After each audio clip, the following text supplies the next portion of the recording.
어디서도 볼 수 없는 조합으로 진행되는 4주간의 AI 특강 시리즈 지혜의 밤에서 만나보세요. 자, 이어서 2부 심층 인터뷰 진행해 보도록 하겠습니다. 자, 2부에는요.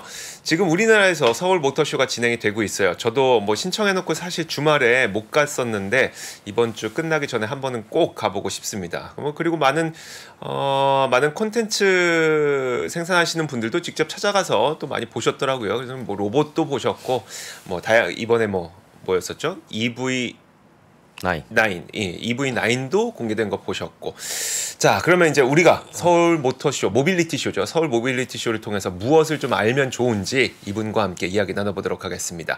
자, 국민대학교 자동차 운송 디자인학과 권용주 교수 함께 하겠습니다. 어서 오세요. 네, 안녕하세요. 네, 안녕하세요. 목소리가 되게 좋으시네요. MBC 라디오 차카차카 진행하고 있습니다. 3% 가끔 나옵니다. 아, 그러니까요. 네. 안 그래도 저 작년 크리스마스 경에 한번 나오셨었고. 네네네. 오랜만에 좀 찾아주셨는데 일단 서울 모빌리티 쇼는 좀 총평을 해보자면 어때요? 어떠셨어요? 좀 작은 편이죠. 글로벌에 비하면. 네네. 그런데도 불구하고 뭐 이 정도 코로나 이후에 열린 모터쇼 치고 그래도 네. 아쉽긴 하지만 네. 사람들의 볼거리는 좀 있었다. 이렇게 평가를 할 수밖에 없죠. 알겠습니다. 모터쇼였다가 모빌리티 쇼로 바뀐 게 언제예요? 이번에 처음 바뀐 건가요? 아닙니다. 한 3년 됐어요. 그래요? 네, 그 전부터 바뀌었는데 이제 사실 글로벌에서 모터쇼란 말을 잘 안 써요 이제. 네. 모터쇼는 이제 자동차 쇼잖아요. 모터라는 게 이제 엔진을 네네. 말하는 거고 이제 더 이상 내연기관을 쓰지 말자라는 움직임이 있으니까 A에서 B까지 사람이든 화물이든 이동이 필요한 것을 옮겨주는 것. 네. 여기 모든 게 통칭되는 용어가 모빌리티고 그러다 보니까 이제 단순히 자동차만 전시하는 게 아니라 연관된 모든 것들이 같이 들어가는 거죠. 통신도 들어가고, 네. 뭐 로봇도 들어가고, 네. 다 들어가는 거예요. 그래서 하늘을 나는 자동차. UAM도 들어가고. UAM도 들어가고. 네네네. 그러니까 이동하는 모든 것을 통칭하는 게 모빌리티라는 용어니까 이제 앞으로 자동차 쇼가 아니라 네. 이동 쇼다라는 측면으로 모빌리티란 말을 쓰는 거죠. 혹시 갔다 오셨어요? 다녀오셨어요? 갔다 왔죠. 네. 뭐가 제일 인상 깊으셨어요? 그러면? 개인적으로 뭐 인상이 깊었다기보다는 이제 국산 신차가 얼마나 많이 나왔냐. 네네. 이런 걸 좀 봤는데 그나마 기아하고 네. 그 쌍용 자동차에서 신차가 좀 나와줘서 이제 사람들이 이제 볼거리가 좀 있었고. 네. 근데 이제 규모로 따지면 좀 아쉽죠. 규모요? 네. 보통 어느 정도예요? 그러면 3대 모터쇼라고 하면 규모가 어느 정도고 서울 모빌리티 쇼는 그러면 어느 정도? 서울 모터쇼는 과거에 비해서 딱 반토막 났어요. 규모가. 네. 나오지 않은 것도 많죠. 그럼 참여 기업도 그렇죠. 줄고. 네네네. 근데 글로벌에서 뭐 꼭 서울 모빌리티 쇼만 그런 게 아니라 네. 다 그렇습니다. 네. 미국에 가면 이제 과거에 전통적으로 큰 게 디트로이트 모터쇼인데 네. 디트로이트 모터쇼는 뭐 이제 안 나가려고 그래요. 그래요? 대신 다 CES로 가죠. 네. 왜냐하면 이제 IT 중심의 그쵸. 이동의 지능이 발견되니까 네. 그쪽으로 다 몰려가고 그래서 디트로이트 모터쇼가 원래 1월 달에 미국 북쪽 지역에서 네. 추운 곳에 열리고 이쪽은 이제 따뜻한 곳에 열리는데 네. 비슷했거든요 시기가. 네. 그래서 이제 디트로이트 모터쇼는 시기를 6월로 옮겨버렸죠. 비슷하게 열리니까 다 CES 나가니까 야 우리 이러다 굶어 죽겠다 피하자. 싶어가지고 일정을 여름으로 바꿨어요. 그랬어요? 네. 그 정도로 이제 모터쇼에 관심들이 많이 시들었다라고 보시면 돼요. 사실 얼마 전에 인터배터리 있었을 때도 거기도 자동차가 꽤 많이 들어와 있었거든요. 그렇죠. 네. 뭐 가릴 것 없이 많이 들어와 있었는데. 제가 이제 늘 얘기하는 게 네. 이제 마이스 전시산업 같은 경우에는 네네.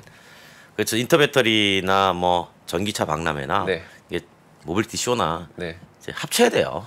그러니까요. 네. 합쳐야 되는 게 이제 우리의 생각인데 네. 그거를 주관하는 오거나이저 입장에서 보면 네. 이제 입장 수익이 누가 더 많이 오냐 이거 가지고 이제 서로 간에 알력이 있는 거죠. 아예 날짜 바꾼 거 보면 누가 많이 오는지 뻔히 나타나는데 네. 그래도 뭐 놓칠 수는 없으니까. 네네네. 전통이 있으니까 좋습니다. 자, 그러면 이제 참여가 저조했다고 말씀하셨는데 어디가 지금 참여했죠? 뭐 국내 네. 자동차 회사는 뭐 다 참여를 했고 그다음에 수입차도 뭐 벤츠나 BMW 독일차 중심으로 참여를 네네. 했고요. 그 외에는 뭐 나오지 않았는데 그래도 우리가 얘기하는 핵심 기업들은 다 나왔어요. 네. 그래서 아마 가보시면 네. 꽤 많이 볼거리가 있을 겁니다. 지난 주말에 보니까 19만 명이 하루 만에 찾았더라고요. 네네. 박람회 하루 19만 명 찾는 거 봤습니까? 아 보통 얼마나? 보통 얼마냐는 게 많이 찾으면 하루에 10만 명이에요. 그러니까 주말 이틀 해가지고 19만 명이 찾았으니까 네. 엄청나게 많은 인파가 몰린 거죠. 이 얘기는 뭐냐면 그동안에 이제 코로나 때문에 볼만한 박람회가 없었고 네네. 이제 코로나 이후에 이제 신차들의 관심사가 올라가고 네네. 그다음에 최근에 이제 전기 자동차에 관심이 높아지잖아요. 네. 그러니까 내가 살 만한 차가 있나? 라는 걸 직접 가서 볼 수 있었다는 거죠. 그래서 네. 관람객이 엄청나게 많이 몰렸습니다. 저는 사실 그 나오신다길래 이거 한번 여쭤보고 싶었어요. 네. 그 딴 건 모르겠고, 그러니까 물론 국내 분들은 이제 EV9 굉장히 많은 관심을 갖고 계시고 네네. 잠시 후에 그거 얘기할게요. 여러분 어디 가지 마세요. 얘기할 겁니다. 자 그리고 전 포르쉐에서 이번에 뭐 비전 V357 해갖고 뭐 75주년 내놨다는데 뭐 이게 뭔 의미야라는 생각이 들었거든요. 이제 그런 거는 이제 보통 이제 헤리티지 마케팅이라고 그래서 과거에 포르쉐가 이렇게 시작을 했습니다. 네. 그런데 과거의 제품과 지금의 제품을 보면 진보는 했으나 네. 디자인 컨셉이 크게 다르지 않습니다. 네. 라는 걸 좀 보여주는 이제 그런 거고요. 왜 이제 그 프리미엄 브랜드들이 자꾸 과거를 소환시키냐면 네. 이유가 있어요. 왜 그래요? 자동차의 성능이 네. 상향 평준화되어 있기 때문이에요. 그러면 이제 내가 남들과는 차별화된다라는 게 네. 물리적으로 쫓아갈 수 없는 거는 헤리티지예요. 예를 들어서 현대자동차가 아무리 차를 잘 만들어도 네. 벤츠의 140년의 물리적인 역사, 네. 히스토리는 못 쫓아가는 거죠. 그거는 그렇죠. 현대자동차가 60년이 되면 벤츠는 150년이 되는 거고 네. 그 간격은 줄이기가 어려워요. 그러다 보니까 자꾸 이제 헤리티지를 강조하면서 네. 이제 과거 이야기를 꺼내 들면서 우리는 이걸 앞으로 미래는 더 이렇게 합니다라는 해석을 소비자로 하여금 생각하게 만드는 거죠. 저 안 그래도 모빌리티 쇼인데 나와서 연설하시는 분도 그 디자인 담당이 연설을 하셨나 그러더라고요. 아니 도대체 이게 기술적 아니면 산업적으로 무슨 의미가 있길래 저분이 나와서 저 디자인 얘기를 하고 있지만 이런 그런 생각을 의미예요. 네. 상향 평준화. 앞으로 전기차가 되면 더더욱 그러잖아요. 네. 지금 전기차에 어떤 게 성능이 좋고 나쁜 게 어디 있어요? 그렇죠. 왜냐하면 그거는 설계하는 기업에 따라 가지고 네. 마음 먹으면은 성능 얼마든지 높게 줄 수 있어요. 네네. 속도는 주고. 그럼요. 다만 이제 거기에서 걸림돌이 되는 건 그렇게 해가지고 전기 에너지를 구동에 많이 순간적으로 써버리면 네네. 주행거리가 짧아지잖아요. 그렇죠. 그 주행거리가 짧아지면 충전을 자주 해야 되잖아요. 네. 그럼 소비자는 불편하거든요. 네. 그러니까 그런 것들에 대해서 최적점을 이제 찾아가는 거죠. 예를 들어서 뭐 경차를 가지고 전기차를 만들었는데 네. 여기에다가 고성능을 주면 좀 가다가 또 충전해야 될 거 아니에요. 네네. 그거 안 되잖아요. 네네. 그러니까 여기는 고성능을 주지 않고 성능은 떨어뜨리되 주행거리 쪽으로 길게 가게 만들어주는 거고 네네. 이렇게 이제 개별 수요자의 조사를 통해 가지고 컨셉에 맞춰주는 거예요. 근데 포르쉐 같은 경우는 예전에 내연기관에서도 무조건 고성능이고 네네. 전기차도 고성능이잖아요. 네. 그러니까 여기는 당연히 고성능으로 갈 수밖에 없으니까 배터리를 큰 걸 달죠. 네. 조금 고성능의 배터리 전력을 줘도 네. 주행거리가 최대한 남아 있을 수 있게 네네. 이제 그렇게 선택들을 하는 거예요. 알겠습니다. 그래서 모빌리티 쇼에서 이런 현상들이 좀 벌어지고 있는 거. 상향 평준화 되게 좋은 말이네요. 한마디로 그냥 확 정리해 주셨어요. 네네네 보통 그래요. 자 그러면 이제 제가 이번 주말에 저 웬만하면 가볼 생각이거든요. 네네네. 뭘 좀 볼까요? 뭐 많은 가장 큰 관심사는 기아죠. 네. 기아 K9. 네. 왜냐하면 이제 덩치가 큰 대형 SUV에 전기 에너지가 달려서 네. 구동을 하는 거잖아요. 네. 그러다 보니까 이제 그 아저씨들의 관심이 높아요. 네. 원래 이제 대형 SUV는 아저씨들의 관심 대상인데 그쵸. 그분들의 관심이 상당히 높습니다. 네.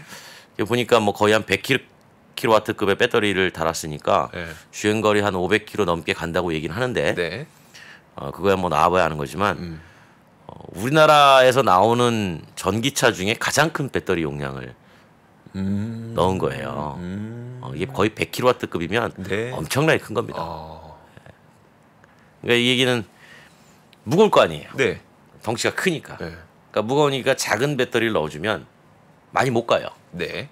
그러니까 이제 어쩔 수 없이 무거운 걸 집어넣는 거죠. 대신 네. 무거운 배터리를 집어넣으면 단위 효율은 떨어져요. 그렇죠. 네, 네. 우리가 뭐 흔히 말하는 연비, 전비 네. 이런 건 떨어지죠. 그럼에도 불구하고 이제 큰 배터리를 넣어줄 수밖에 없었던 건 아직까지 충전 인프라가 촘촘하지 않잖아요. 네네. 그러니까 충전 인프라가 촘촘하면 사실 작은 배터리 넣어줘도 됩니다. 네, 조금 필요할 때 이동하시고 네. 또 충전하세요. 네. 근데 이게 촘촘하지 않기 때문에 충전의 불편함을 상쇄시켜주는 건 결국은 배터리. 큰 배터리를 집어넣을 수밖에 없고 그렇게 되면 어떻게 되냐면 가격이 네. 비싸죠. 네. 그래서 보조금은 아마 제가 알기로 절반만 받을 겁니다. 왜 절반만? 8천만 원이 넘어서. 아, 가격이 비싸서. 네. 네. 그러니까 그런 딜레마가 늘 있는 거죠. 거기 가면은 그럼 혹시 전 지난번에 인터 배터리 갔을 때 가장 재밌었던 게 차종별로 어떤 배터리 들어가고 있는지 다 표시해 놨었거든요. 네. 여기에도 다 표시되어 있어요? 왠지 표시를 잘 안 하죠. 아, 네. 그러니까 이제 사실 제조사는 네. 우리 회사가 어느 소재의 어떤 회사의 배터리를 썼는지를 굳이 밝히고 싶지 않아요. 왜냐하면 쌍용 자동차 같은 경우도 이번에 이제 토레스 EVX라고 신차 네네. 네. 전기차 내놨단 말이에요. 거기 이제 리튬 인산철 배터리 들어갔단 말이죠. 그건 이제 중국의 BYD 제품인데 네. 아무래도 이제 우리가 잘 만드는 K 배터리는 이제 3원계여서 네. 에너지 밀도가 높잖아요. 그쵸. 그러니까 소비자들 입장에서는 이거 좋은 네. 거야라고 인식을 하는데 중국 거는 에너지 밀도가 낮으니까 안 좋은 거야라고 인식을 하잖아요. 사실은 그게 좋고 안 좋고의 문제는 아니거든요. 그렇죠. 용처에 따라 다른 거죠. 그렇죠. 네. 좋고 안 좋고의 문제가 아니라 그냥 용도에 따라서 비싸고 싸고 네. 에너지 밀도가 높고 낮고 네. 그냥 선택적으로 갖다 쓰는 거일 뿐인데 근데 이제 아무래도 비싸고 에너지 밀도가 높은 거에 대해서 소비자들의 선호도가 높으니 네. 쌍용 자동차 같은 경우는 굳이 이제 밝히고 싶지 않죠. 그렇다고 이제 현대자동차도 밝히고 싶냐? 그걸 밝히면 사람들이 배터리에 관심을 가져요. 자꾸. 그렇죠. 그쵸. 현대자동차는 기아자동차는 자동차 회사지 배터리 회사가 아니잖아요. 네네. 그러니까 제품에 관심을 가져주세요. EV9에 그러네. 들어가 있는 배터리가 LG 건지 SK 건지 삼성 건지는 관심 갖지 마시고 제가 질문한 것만 해도 그래요. 그렇죠. 네. 당신이 이 차를 사서 잘 타기만 하면 됐지. 왜 배터리에 관심을 가지자는 게 자동차 회사의 생각이에요. 그렇죠. 네. 관심을 뺏기기 싫은 거죠. 그쵸, 배터리로. 저 그 얘기 좀 해주세요. 토레스는 좀 어땠어요? 보시니까. 토레스 괜찮죠. 네. 그러니까 여기서 이제 그 어땠냐라는 질문이 우리나라에서 가장 많이 듣는 질문 아닙니까? 그러니까 뭘 질문할지 몰라서 그렇죠. 그러는 거예요. 뭉뚱그려가지고. 네. 사실은 쌍용 자동차 그러니까 이제 KG 모빌리티죠. 네네. KG 모빌리티 입장에서는 토레스 EVX는 가장 최선의 선택이에요. 그러니까 왜냐하면 KG 모빌리티도 연간 판매하는 자동차의 일정량을 친환경차로 이제 판매가 돼야 됩니다. 네네. 안 그러면 규제를 받아요. 네. 그럼 전기차를 만들어 팔아야 되는데 가지고 있는 제품군이 다 SUV밖에 없잖아요. 네. 그럼 SUV는 무겁단 말이에요. 그쵸. 덩치가 크고. 네. 그러면 똑같이 우리나라 배터리를 써가지고 운용을 하면 가격이 월등히 높아지겠죠. 네. 그러면은 아무래도 뭐 현대차나 기아차나 경쟁을 할 때 조금 네. 불리한 측면이 생기겠죠. 그래서 이제 어쩔 수 없이 선택을 BYD 배터리를 한 것인데 이제 거기에 대해서는 뭐 소비자들 각각이 이제 평가를 하겠지만 이용자 관점에서 그냥 네. 보면 고장 안 나고 잘 타면 되지. 네. 저게 리튬 인산철이든 MCN이든 네. 무슨 상관이 있을까라고 하는 분들도 은근히 계세요. 실제로. 네. 그런 분들 입장에서는 무슨 배터리가 뭔 상관이야? 네. 내가 잘만 타면 되지?라고 하는 분들에게는 그래도 좀 나름대로 관심을 좀 끌 수 있지 않을까 생각이 되는 거죠. 그러니까 우리가 자동차 특히 전기차 얘기를 할 때 하도 그 주식하는 분들이나 하도 언론에서 뭐 MCN 계열, 뭐 리튬 인산철 계열, 뭐 중국산, 국산 이런 얘기를 워낙 많이 하다 보니까 네. 물론 뭐 배터리가 전기차 핵심이긴 하지만 네. 하다 보니까 이제 자동차 재난 제품을 보려는 습성보다는 그 안에 배터리가 뭐 들어갔어? 이걸 자꾸 이렇게 보려고 하는 게 많아서 네. 자동차 회사가 그게 부담이에요. 그렇구나. 네. 저도 질문 드려놓고 약간 뜨끔하네요. 지금 보니까. 아니요, 뭐 사람마다 이제 관심사가 다른 거니까. 그러니까 근데, 네. 자동차에서는 어떻게 해서든지 배터리가 아니라 자동차라는 제품으로 관심을 끌려고 하는 거죠. 소비자분들도 워낙 투자가 많이 보편적으로 그렇죠. 이루어지고 있다 보니까 좀 그런 것 같긴 한데 좋습니다. 그러면 그 EV9 좀 말씀해 주셨고 토레스 말씀해 주셨고 혹시 이 외에 좀 재밌었던 거 있었을까요? 이외에 재밌는 게 이제 뭐 제네시스가 네, 컨셉을 하나 내놨어요. 저 디자인은 봤어요. 네, 그 이제 엑스 컨버터블이라고. 네, 많은 분들이 이게 진짜 나올 거냐 네. 라고 이제 기대를 하잖아요. 네. 제가 보는 예측에서 나옵니다. 아, 그래요? 이게 왜 그러냐면 프리미엄 브랜드에서 컨버터블은 잘 팔리지 않아도 네. 그 라인업상 이미지상 있어야 되는 차예요. 그게 무슨 의미예요? 그게? 이게 무슨 얘기냐면 컨버터블은 기본적으로 고급 이미지를 갖고 있어요. 네. 지붕이 열린다는 그쵸. 것. 아, 이거 비싼 차야. 네. 예. 그게 비싼 차라는 이미지를 만들어내는데 아주 중요한 역할을 합니다. 네. 하지만 사는 사람 별로 없어요. 그렇긴 해요. 예. 네. 근데 가만히 보시면 벤츠나 BMW나 이제 프리미엄 브랜드들은 다 컨버터블 모델이 있어요. 많이 안 팔립니다. 네네. 그럼에도 불구하고 하는 이유는 우리에게는 이렇게 자유로움을 만끽할 수 있는 컨버터블이 갖추어져 있습니다. 이거야말로 프리미엄 브랜드 아니겠습니까? 그런 이미지용이에요. 네. 그래서 롤스로이스도 뭐 네. 있는 것처럼 그런 기본적인 모델들이 있는데 제네시스라는 프리미엄 브랜드가 앞으로 계속 성장을 하려면 네네. 비록 안 팔려도 네. 이미지상에 도움이 되는 차종이 있어야 되는데 그게 지금까지 지적이 됐던 게 이제 보통 왜 컨버터블이 없느냐 이런 거였거든요. 렉서스도 있는데 네. 여기 왜 없니? 이런 거란 말이에요. 그러다 보니까 이제 현대차가 엑스 컨버터블을 앞으로 만들지 않겠나. 제네시스가 이렇게 생각이 되는 거죠. 되게 예쁘던데요, 진짜. 그렇죠. 디자인은 뭐 항상 컨셉이에요. 원래 컨셉카는 이제 전시를 하고 네. 관람객의 반응을 보고 네. 괜찮으면 양산을 시도합니다. 저는 컨셉카가 실제로 나온 걸 한 번도 본 적이 없어갖고. 왜요? 있죠. 산타페가 대표적인데요. 산타페는 원래 현대자동차에서 개발했던 차종이 아니었어요. 그래요? 네, 그게 과거에 그 미국의 모터쇼에 급조해서 네. 내놓을 제품이 없어가지고 급조해서 만들어 내놨는데 네. 반응이 너무 뛰어나서 산타페 실제로 양산합시다. 아. 이렇게 연결된 케이스예요. 그런 케이스가 있었구나. 그럼요. 알겠습니다.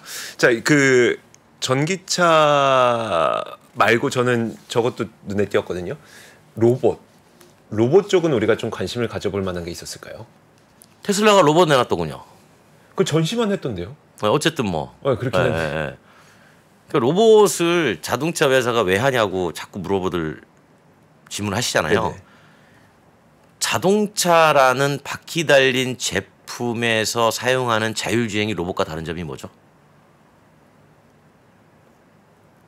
바퀴 안 달렸다. 그렇죠. 네. 바퀴 외에는 똑같아요. 지능을 갖고 있다는 거. 네네. 그러니까 로봇도 지능이 필요하고 자율주행도 지능이 필요하니까 사실 로봇의 지능이나 자율주행의 지능이나 네. 큰 차이는 없어요. 네. 그러다 보니까 이제 자율주행을 하는 회사가 로봇도 언제든지 관심을 갖게 되는 거죠. 네. 저 지능을 그냥 필요에 맞게 조금 변형해서 쓰면 자율주행 지능이 되는 거예요. 네. 그러다 보니까 이제 로봇에 관심을 많이 갖죠. 뭐 사종 로봇도 이번에 나온 것도 봤었고요. 네. 뭐 테슬라도 이제 모형이지만 공개한 거 봤었고요. 좋습니다. 자, 이제 좀 실질적인 이야기로 가서 보조금이 계속 좀 줄어드는 방향이잖아요. 실제 보조금을 폐지한 국가들이 있죠. 지금. 영국이 폐지했어요. 없애버렸습니다. 아예요? 중국도 없애버렸습니다. 하지만 중국은 지방정부 보조금은 남아있어요. 중앙정부가 없앤 거죠. 네. 영국은 아예 없앴습니다. 그럼 영국에서는 전기차 사도 그냥 네, 그냥 비싼 돈 주고 사야 돼요. 그런데도 삽니다. 그래요? 왜 그럴까? 왜 그래요? 우리는 만약에 보조금 안 주면 사시겠어요? 그러니까 그거죠. 만약에 제가 전기차를 사려고 했다가 보조금 안 준다고 내연기관차를 사진 않을 것 같아요. 그럼 뭐 사죠? 전기차면 내연기관밖에 없는데. 좀 뭔가 약간 하이브리드? 뭔가 생각을 할 것 같아요. 생각을 조금 하이브리드. 더. 약간 모르겠어요. 애매하죠. 네네. 그러니까 사실 대안이 없어요. 전기차 아니면 내연기관인데 네. 전기차에 보조금을 안 준다? 그러면 나의 경제적 부담이 올라가니까 네. 한 번 살 때 주춤거리겠죠. 주춤할 것 같아요. 네, 그러면 주춤한다는 얘기는 그 전기차를 구매할 가능성이 떨어진다는 얘기잖아요. 네네. 그러면 나머지 선택은 아직 내연기관밖에 없으니까 네. 이쪽을 이제 시선으로 네. 이제 옮겨가겠죠. 네.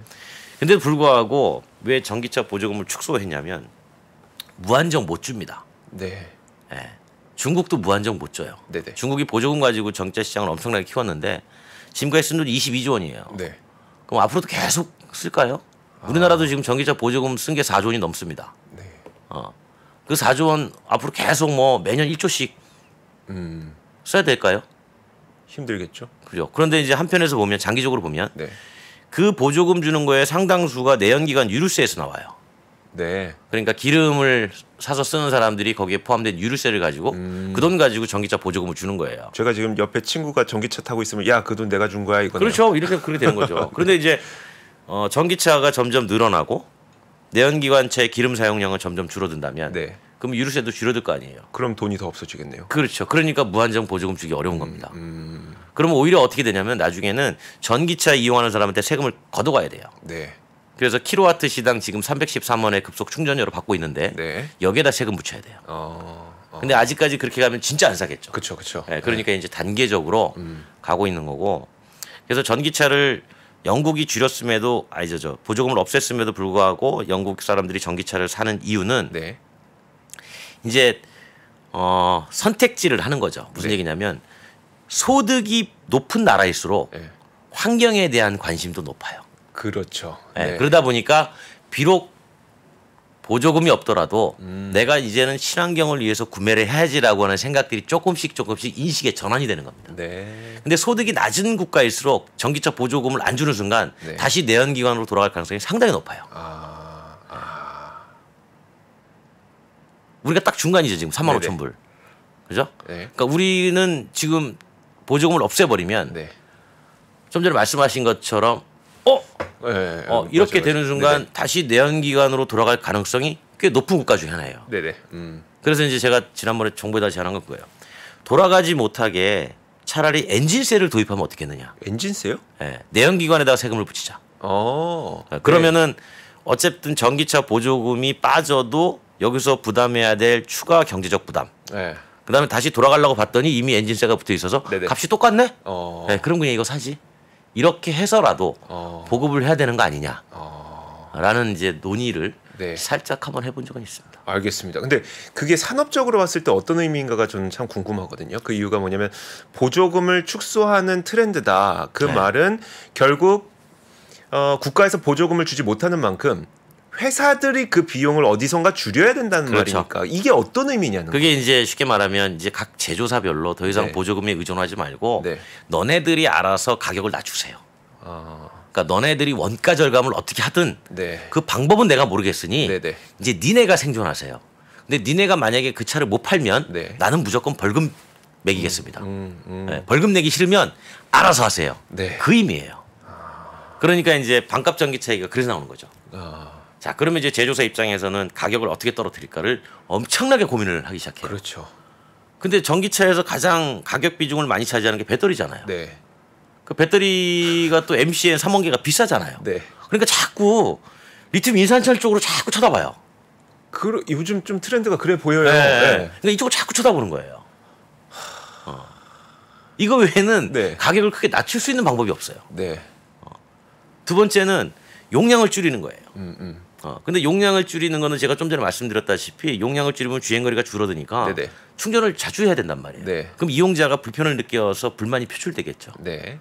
그러니까 이게 용량을 줄이기도 애매하고 어. 그렇다고 에너지 밀도가 높은 비싼 배터리 쓰자니 이거는 또 원가에 반영이 돼서 수익률이 떨어지고 보조금도 안 나오는데. 보조금도 안 나오는데 이제 이런 고민들이 본격적으로 시작이 된 거죠. 그래서 이제 그 포드의 사장이 그런 얘기를 했었죠. 짐팔리가 결국은 전기차도 25,000달러, 네. 3천만 원 내외 네. 여기에서 승부한다. 아. 뭐 8천만 원짜리 1억짜리 전기차 다 필요 없고 가장 많은 사람들이 접근이 가능한 네. 내연기관차도 지금 3천만 원대가 가장 많이 경쟁이 치열하거든요. 네네. 그러니까 여기의 가격대를 가지고 누가 먼저 진입하느냐. 이게 이제 성공한다 지름길이다라고 하는 거고. 그래서 이제 여기 뭐 테슬라가 우린 가겠다라고 하는 거고. 네네. 현대차도 가겠다라고 하는 거고. 폭스바겐도 25,000유로. 네네. 이미 뭐 2025년도에 제품 내놓겠다라고 다 발표를 하는 거죠. 크게 변하는 거죠 지금. 그렇죠. 예. 그러니까 보조금을 줄인다는 건 규제를 강화한다는 뜻이에요. 네네. 규제를 강화한다는 건 이제 제조사 입장에서 그런 거죠. 규제 받아가지고 많이 못 팔아서 벌금 내느니 그러면 손해가 나더라도 네. 판다. 그러면요 교수님 그 이제 살짝 같은 내용을 살짝 투자자의 입장에서 한번 바꿔볼게요.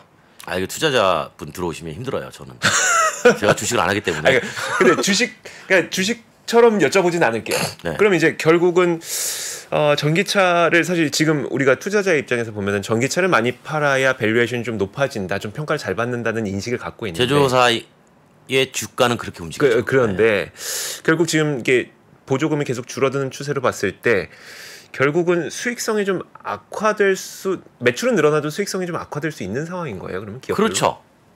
보조금을 가지고 이익을 삼는 경우가 꽤 많단 말이에요. 네네. 예를 들어서 내가 1,000만 원에 팔아가지고 100만 원의 이익이 나는데 네네. 보조금을 300만 원 준다 그러면 네. 그렇죠. 이익이 훨씬 늘어날 거 아니에요. 그렇죠. 네. 지금까지 그렇게 해가지고 조금씩 이익을 해왔거든요. 근데 이걸 없애버리면 네. 당연히 이제 수익은 좀 줄어들겠죠. 그런 측면으로 보면 이제 각자 판단하시면 되는 거고. 네. 근데 상대적으로 이제 지금 중국은 줄여나가고 미국은 늘립니다. 네. 미국은 이제 전기차 육성하려고. 근데 중국은 이미 쓸 만큼 썼어요. 22조 원을 썼으니까. 네네. 그리고 산업을 이 정도면 됐어. 네. 라고 이제 중국은 서서히 제조사가 알아서 가격 경쟁력을 가져가라고 하는 단계로 올라간 거고. 네. 근데 이런 단계에서 이제 유럽은 2035년에 내연기관 판매 금지한다고 했잖아요. 네. 금지한다고 그러니까 갑자기 독일하고 이탈리아는 금지는 무슨 금지야? 연료로 바꾸면 되지. 그래서 이제 합성 연료로 쓰기 시작하는 거고. 그러니까 각자 이제 막 혼동하는 거예요. 네네. 그래서 많은 분들이 다음날 아침에 눈 떴더니 세상이 죄다 전기차로 바뀌어 있더라. 네. 이게 아니에요. 네. 공존을 합니다. 네. 그래서 내연기관도 있고 배터리 전기차도 있고 네. 수소 전기차도 있고 합성 연료차도 있고 네. 뭐 이런 식으로 공존을 하게 되는 거죠. 그 공존하는 기관이 꽤 될 거예요. 네.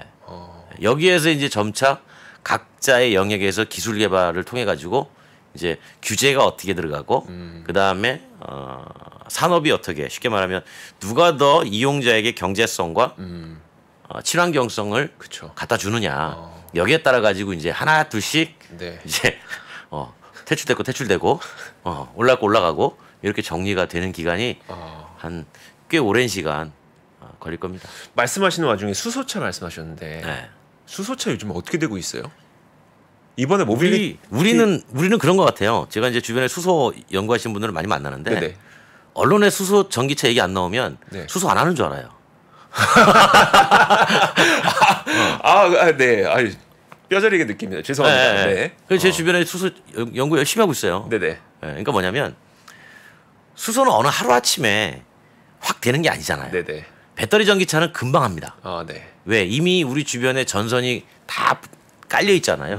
그거 끄집어 와가지고 충전기 달아가지고 전기차 있으면 꽂아가지고 가면 돼요. 네네. 그러니까 되게 쉬운. 네. 그러니까 진입 자체가 되게 쉽고 전환이 빨리 갈 수 있는 네. 게 배터리 전기차예요. 네. 근데 수소는 완전히 다시 해야 되잖아요. 그쵸. 네. 파워트레인도 다시 만들어야 되고 인프라도 다시 만들어야 되고.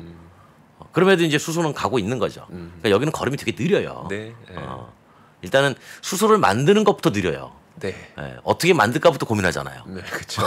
맞아요. 그래서 천천히 가고 있어요. 내가 말씀드린 건 하지만 이제 그 속도는 느려도 이제 한 발 한 발 꾸준히 계속 가고 있죠. 최근에 그 이번에 모터쇼 가보시면 모빌티 가보시면 BMW 보시면 iX5 하이드로젠 있어요. iX5 하이드로젠. 5 시리즈 규모의 수소차예요? 그렇죠. 그러니까 5 시리즈급의 네. X니까 SUV. 그렇죠. 여기 I가 붙으니까 친환경. 네. 그런데 뒤에 하이드로젠 붙으니까 수소. 수소. 그래서 친환경 수소 연료 전지차가 있어요. 넥소 같은. 그러면 이제 그런 거죠. 아니 BMW도 수소하네. 네. 쟤네 내연기관 열심히 한다고 그랬는데 네네. 전기하고 쟤네 왜 하지? 그러니까 BMW의 생각은 제가 좀 전에 설명드린 것처럼 똑같아요. 네. 공존한다. 공존한다. 그러면 어떤 게 그 공존하는 시대에 앞서갈지 모르니 네. 다 한다. 그런 개념이에요. BMW는 제가 2005년도에 그 퓨처 리서치 센터 미넨에 있는 네네. 거기 가가지고 그 당시에 그 리서치 센터 소장님을 만난 적이 있었는데 그분이 그때 그랬어요. BMW는 수소 이미 하고 있고 그 당시에. 네네. 그러면서 꿈이 뭡니까 그랬더니 사하라 사막에다가 네. 3제곱킬로미터의 3제곱킬로미터. 킬로미터에다가 태양광을 설치하여 네. 거기서 만든 전기로 네. 수소를 만들고 네. 그 수소를 상온에서 액체 상태로 어떻게든 저장하는 방법을 만들어서 네. 이거를 그냥 기름통에 넣고 쓰자. 그게 이제 BMW가 그 당시에 한번 해보고자 하는 꿈이었어요. 네네. 뭐 그렇게는 안 됐지만 네. 지금도 연구하고 있는지 모르겠으나 이제 그때도 이미 수소를 연구하고 있었다는 거죠. 알겠습니다. 자, 모빌리티 쇼. 이거 말씀 듣고 나니까 진짜 가봐야겠다. 진짜 이번 주에 한번 가봐야 되겠다. 재밌어요. 네. 혹시 그 좀 시간이 많이 돼서 저희 시청자분들에게 네. 좀 하고 싶으신 말씀 있을까요? 정리하는 차원에서. 저요? 네. 그 여기 이렇게 작가님이 써놨더라고요. 네. 투자자 관점에서 좀 체크해 보라고 이렇게 뭘 조언해 주겠냐고. 일단은 저는 항상 그래요. 가치 사슬을 보라고. 네. 배터리에 들어간 건 똑같아요. 유한 자원이잖아요. 땅 속에 있는 거. 네네. 그러니까 땅 속에 광물 뭘 캤지. 네. 그걸 보면 되는 거고. 그 광물이 섞여 가지고 양극재가 되는 건지 음극재가 되는 건지 그쵸. 그거 만드는 회사 보면 되는 거고. 네. 그래가지고 셀 만드는 회사 있고. 네. 셀이 있으면 패커가 있고. 그렇죠. 팩 만드는 회사는 BM에서 잘하냐 못하냐. 네.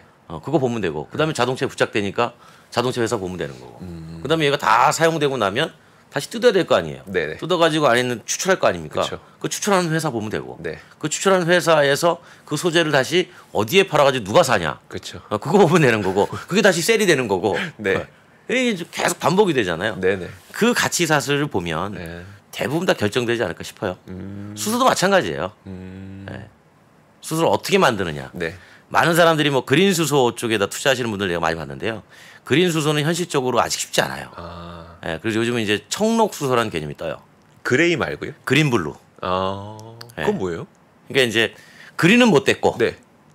하지만 블루인데 네네. 그린에 가까운. 네. 여기서 그린에 가까운 건 뭐냐면 탄소. 네. 탄소를 실제로 다른 곳에 쓰는 거예요. 네. 그러니까 수소와 탄소를 수소의 원래 원료가 되는 원계가 있으면 네네. 여기에서 수소와 탄소를 추출해 가지고 네. 수소는 수소대로 쓰고 네. 탄소는 탄소대로 쓰는 거. 네. 그러면 탄소가 포집이 되는 거니까 네네. 좀 줄어드는 거잖아요. 그쵸, 그쵸. 해가지고 이제 청록 수소라는 개념을 요즘은 많이 쓰고 있어요. 알겠습니다. 가치 사슬. 네네. 가치 사슬 보면 답은 다 있다. 그럼요.